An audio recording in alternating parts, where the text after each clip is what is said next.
Оваа зима на Пелистер ќе се скија и ноќе.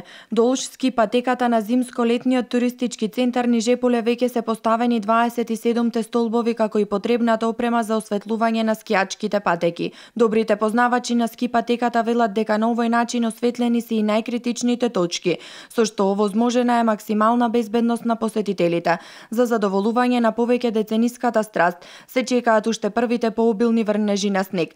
Покрај можноста за ноќно скијање во Нижеполе, оваа сезона достапна уште една скијачка патека. Новата ски стаза, која е категоризирана како црна патека, ќе биде наменета за скијачите со поголемо искуство. Надлежните информираат дека во функција ќе бидат и двата ски лифтови. Паралелно со модернизирањето на ски патеките, течат и инфраструктурните зафати за целосно внатрешно и надворешно реновирање на така нареченото бачило, како и изградба на 3 летниковци со цел создавање на што подобри услови за престој на посетителите. Градежните работи се во завршна фаза, а свеченото отворање на реновираниот комплекс Нижеполе е планирано пред крајот на годината. По 25 години ова е прв инфраструктурен зафат во овој зимско-летен туристички центар. Вкупната инвестиција изнесува 13,5 милиони денари, а проектот го реализира Центарот за развој на Пелагонискиот плански регион во рамки на програмата за поддршка на руралниот развој за 2015 година.